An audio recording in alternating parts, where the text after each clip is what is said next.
welcome. We've actually got Dave here straight away. So I'm getting better at the tech.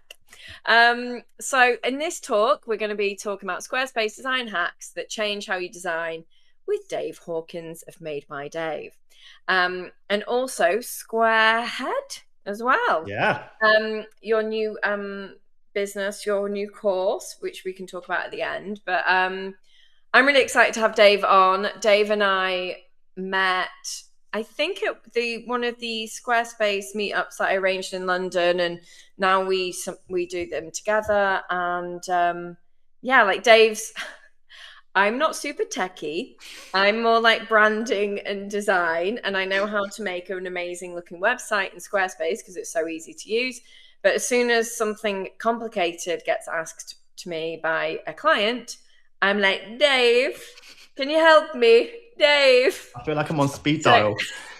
You are. So Dave is my guy that always is so kind and helpful in any group that you'll find Dave in. If you're in the Squarespace world, you'll see him in the forums or Slack or the UK WhatsApp group. He's always just very helpful. So I'm really excited to have him here today because he knows what he's talking about with all the design stuff. And yeah, Dave, I don't know if you want to go ahead, but I can't wait to see. I'm always, by the way, this is probably one of my favorite every year, like when Christy was on, because I have lots of Squarespace friends because I'm not techie. Christy will show me things. I'm like, oh, can you share that with the summit? And I've been really wanting to know about animations and pinning and stuff. So I'm like, Dave, can we talk about that? So Got it all. Without further ado, I'm going to hand over to you, and I'm going to go into the wing. Amazing. Okay, Suzanne's saying, how can we see if our audio or video is on? I'm not sure. Don't know, but can you see my screen? I can, yes. Amazing. Suzanne, I think it'll be strange if you pop up, though, if you did come on our screen. Don't worry, I won't invite you. I feel like, should we get Suzanne to come on and just be looking a bit startled? Sounds great. Okay, I'm going to mute myself. All right.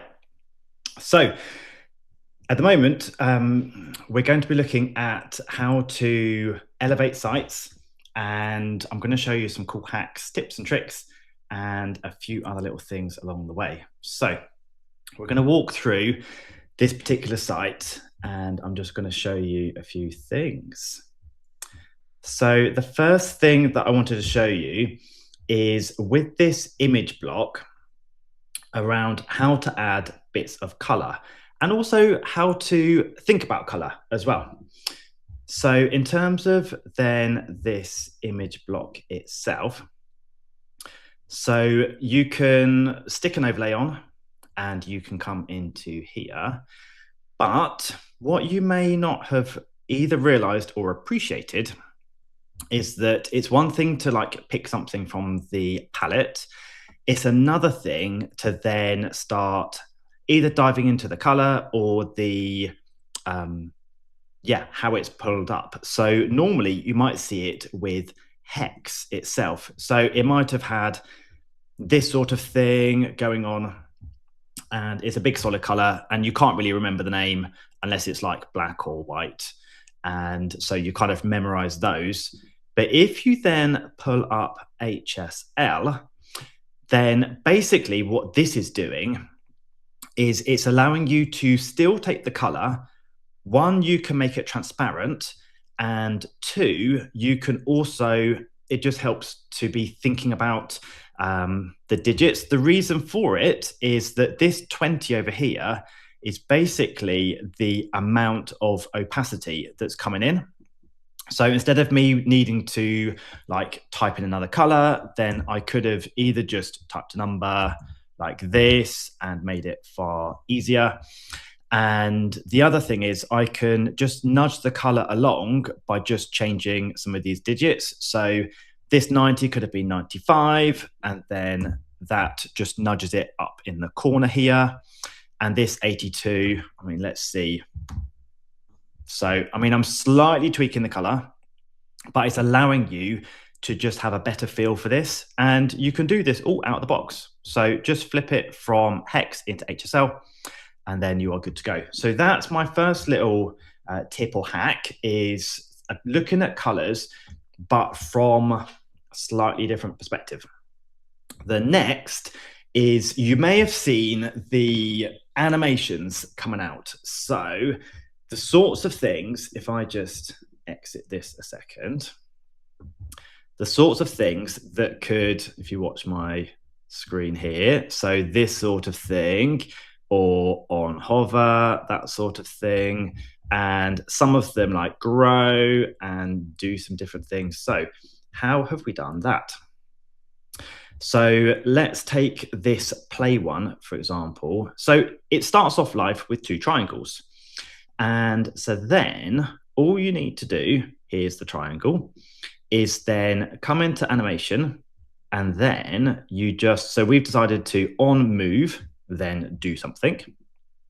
Can I just say, Dave, can you actually get up a triangle? So you do in the shape block, you add a block, you add so get a shape block up, and then pick the color itself. So here, well, I mean, let's just go red for argument's sake.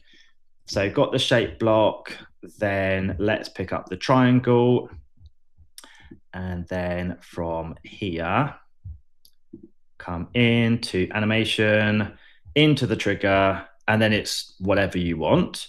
So if we just jump back to this one, this is then on scroll move.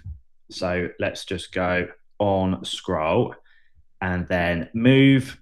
So that's might happen. But then if you do this, you could then start to just rotate it. So I could just rotate this by 90 degrees. And well, yeah, I mean, I'm trying to just go back to here. So do that, set the offset for here, and basically get this in place. So then on scroll, let's just do that again. So get that in place. Then you've got that all set up. So on move, and then you can just hit play, and then you can see what is happening. So just pressing play, getting that on scroll, off we go, and then duplicate it. So you've got that in place. The other thing that you can do is then you can like completely just tweak it. So slowly with this, Dave. I've got far too many things to show you, so I'm kind of just like okay. Well, we'll slow it down. Okay. So yeah, that's how you can start to do things with animation, is using the triggers. There's a whole heap of different things. You've got a lot of different things going on here. And so then you could have done, yeah, different shapes. Also like the drop shadow in here. So that's got a little very subtle bit of drop shadow into that one. How did you add drop shadow? So then adding a drop shadow into here. So back onto design, and then drop shadow, just toggling that on as well. And then you can obviously just tweak and do all sorts of different things with the drop shadow itself. So you've got that in place. And then with this, you're able to do the whole like transforming. So we've just put this at 45, and let me just jump back to this one. So this in its design, that's where it is. It's sitting at 90. So I just picked up the wrong place, not animation, but rotate. So transform and rotate that to be 90 degrees. It also works in minuses as well. So if I wanted it the other way around, should be able to, just do this and basically just slide and like drag this around here. So you can see if there's these little, what looks like code arrows, but it allows you to just drag and do this. So you've got that all going on. And so that is how to be using some of the animations in here. Dave, yep. Sorry, I feel like I'm forgetting that there's 170 people on the call and it's just you and I having a chat here. Now, is this just with shapes that we can do these animations? Can we do it with buttons yet, or images or anything like that? So there's some more coming soon. You can definitely do it with shapes. Okay, And the great. way that you should know is that then if you come into edit, you'll then see the animate that is appearing on different blocks. So there's more coming through, but the shape block is definitely one that you can do straight away. Okay. So that is shapes. Then just exit this a second. So then text highlighting. So some of this you may have spotted. Let's just come down into this one. So over here, you could do text highlight, but you could then come into this and be able to highlight the text. And you could change all sorts of different things, whether it is like the thickness of it. You could then have that animate. You could, not sure why you'd want to bring it to the front. Maybe if you were layering something, you could do that. We've got a whole heap of different things inside of here that you may not have quite appreciated if the default shows you the underline. So that is that one. Then let's just walk through some of the other pages that we've got. So we talked about the whole like animations and things. So then you can do all this sort of thing. So you can get things moving and changing spots, etc. And so another little tip that I just wanted to share. I'm excited by this, but I feel a bit overwhelmed because I'm like, oh my God, I want to learn how to do this. I know you're going to teach us, but yeah, of course. I know loads of people on this call probably know exactly what this is. So a cool little tip, or almost like a hack you could have said, is let's say some of these, I wanted them to move down the page, but I wanted them to like stop at a certain place. So the technique that I would do is, let's say that I wanted this shape to just stop like here. I don't want it to like carry on even further. Is what I would basically do is just copy this. And if you hadn't noticed, hold on, right click is a thing. So copy that. And then I would have inserted a new section, popped it in here. So let's just copy that. And I'm just going to paste that in here. So then let's just delete this. Let's take off that line divide. So then I can get this to stop at exactly the right spot. And then I could get the rest to carry on. Now, another thing is that, do you remember we used to have this massive gap in here? And it would be like, you'd be forever like, oh, like scroll. Right, ready? Double click, snap, bang, done. So double that's click on your on your trackpad. Yeah, just double click on here. And it zooms up to the last. It just snaps to the latest thing that is like at the very bottom. So instead of you having to like drag, the other tip that Does that happen in mobile now? Can you double click? Yep. When you mobile view, because that's. Let's say here it was massive, double click, snap, done. That's probably my favorite hack. So in the past, I shared where you could like change the number and like make that 1. You don't need to do that anymore. You can just double tap. So that is that. Then let's have a look at the next. So in this example, we're using auto layout for these Meet the Team. But if I then went into mobile view, personally, I think that this feels a bit too big. And what would be nice is if we could just put that into 2 columns. So I've got a bit of code that if I just went into code injection and we just popped it here. Here we go. Pop this in 2 columns. So 2 columns directly on mobile, and it just sits like you would expect, normal on desktop. So we have got that in place I realized actually this is not quite working as I was expecting, because we should have actually added a media query in at the front here to be able to do that. And Can if I you just aren't, say, sorry, I thought I wasn't, I forgot I was muted.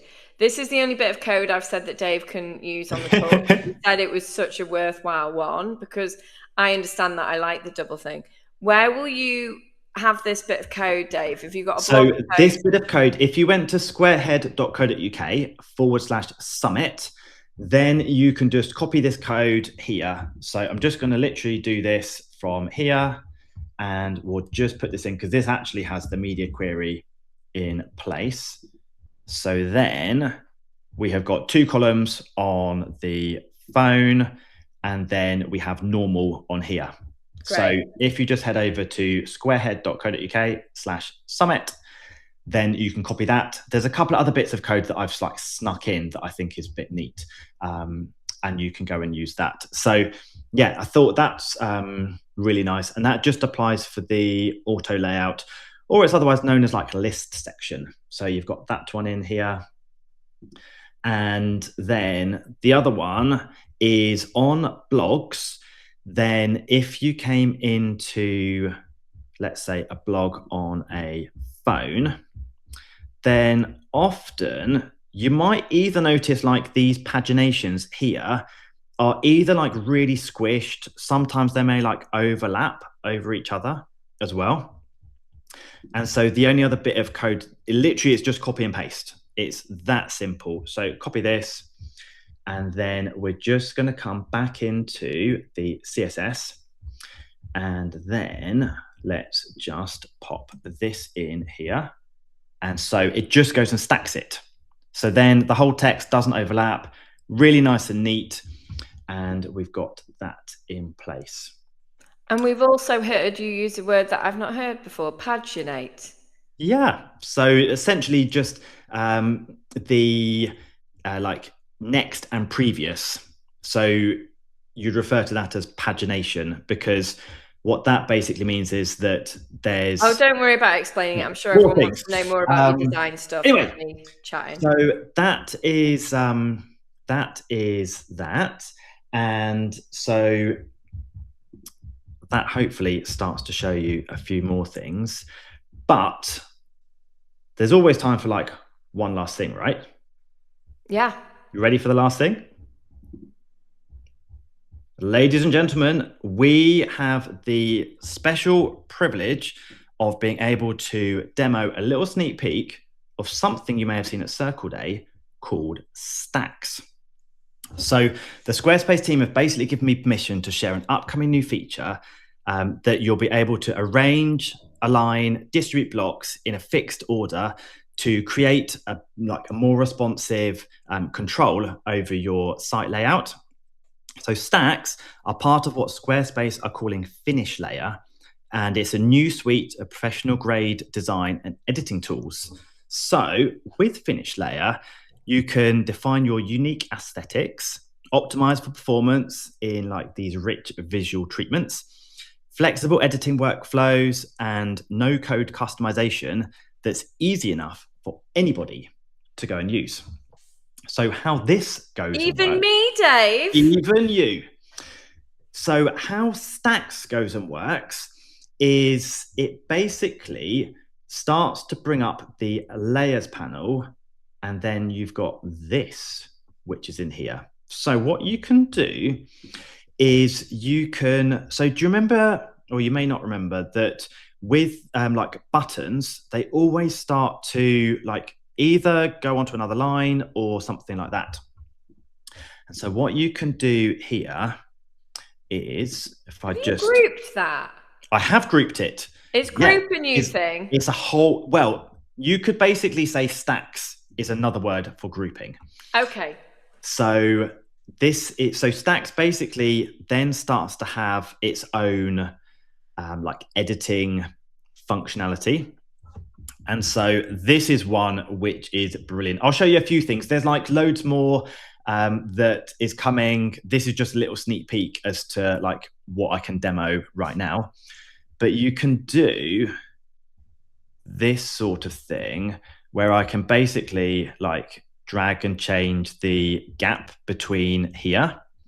But you could also, Dave, if can I I just, just stop you there? yeah, I yeah. don't know how you've grouped these together. Oh, how I grouped it. Yeah, like Great. I Let feel me like just you've wind pre-made back. this, and I don't know what it is. Okay, let me wind back a second. So Yeah, and like you, I've I've not jumped been in like, Squarespace so much recently, so yeah, I've like jumped at 100 miles an hour. So how on earth have we grouped these? So to start with, yes, they're a bit close, but fine for the demo. So no, it's bugging me. yeah, I'm like, what are you doing, Dave? Yeah. Let's just nudge this all over here. There we go. So how we've stacked it. So I've then selected it, and then I can pick up this stack. So now they are I joined. pressing those little square button that Correct. groups it. The little square Okay. button, that's where you get started. And then you'll start to be able to have the editing tools of the stack itself. So then you can like drag and change the gap between things. I don't know about you, but I've always been like I've had to change the grid. Yes. And then the grid itself with all the blocks Yeah. either has like a certain gap for everything, or it has a gap for, basically we can do a gap for just specific blocks. Can I tell you what I really hate? Go on. And I don't know if this will work. I hate how like a title and the body copy is always like, say if it's that far and I just want it a bit toucher, can you do a header and a body for me? So pretend, well, hold on. I should probably put a header outside of this. Yeah.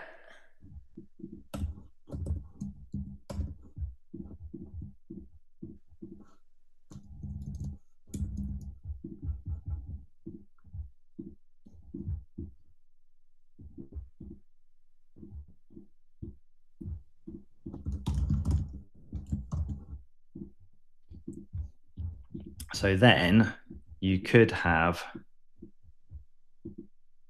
joined and stacked these together so that you can basically get them nice and close and be able to, do this. So you've got the grid up. Can you press that? Can you tell people what that little hack is that you've just got the grid up by? If you press G on your keyboard, you can then hide and show the grid. Okay. So that is brilliant. So those are stacked. Then these are stacked, and so you could then basically stack within a stack. So these two I've set, that's the gap between it. And then I could join these together and then stack those. And so, I mean, obviously you could start to like tweak and finesse some of this as well. But it's still... Can I ask you something? Because we've not got much time. Of course. One of the things that I want to know, and you've shown the animations and the pinning. Yeah. I want to know, if you've got time, how do you get like an image behind and then like the text block and then an image sort of goes on top of the text? The overlapping of like text and an image when it's going up and down and the scrolling, with the pinning. Yeah. Okay. So then you might have done something like this. Let's just get rid of some of these.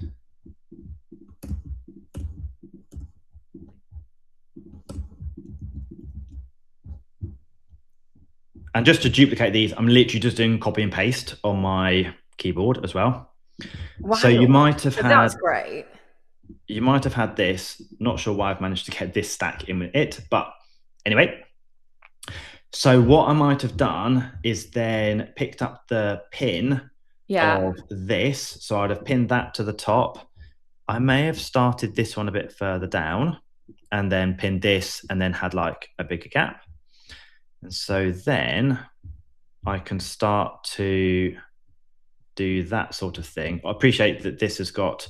Get rid of that, Dave. Baked into it. So let's just get rid of this. And let's just get rid of that. So you could start to do something. But can you get it so that the image goes over the top of the writing? That's what I always find. I see people do it and I don't know how. I know I could Google this, but the image going, as in this image, so changing the layers. Like yeah. And then it all sort of, when you scroll a little bit, it'll go on the top. Okay, right. Yeah. So then you can see that there's a bit of a play. I mean, obviously I could like tweak and finesse stuff like that. Yeah, okay.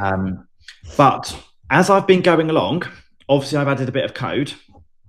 We have got a Chrome extension that I wanted to kind of show you that's kind of been happening and listening in the background, which can then start to back up some of your CSS and your code injection. So it's just been sitting here.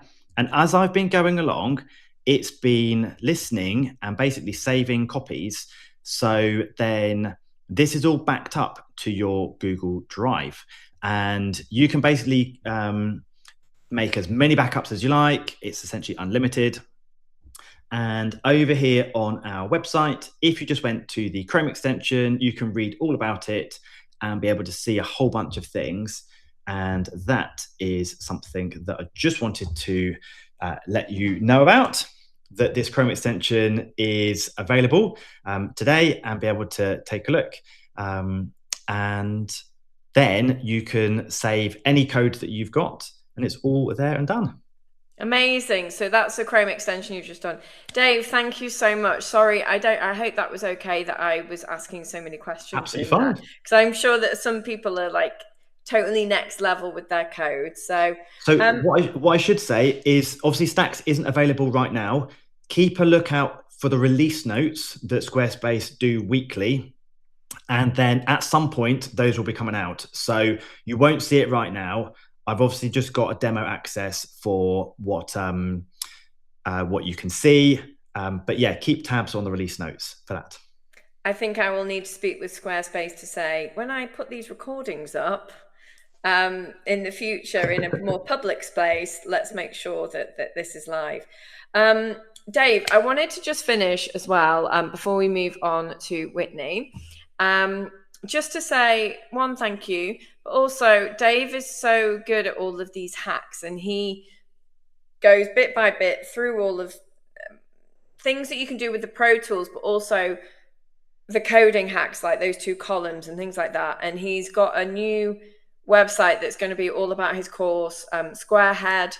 So Squarehead Advanced, it's more for like advanced design, isn't it? So the course itself is going to be launching next week. You can pre-order it today. So we've got, basically anything that is either what I've been showing, but we just take it to like another level. So like anything to do with like AI, vibe coding, just taking things that you wouldn't think you could go and do and then showing it.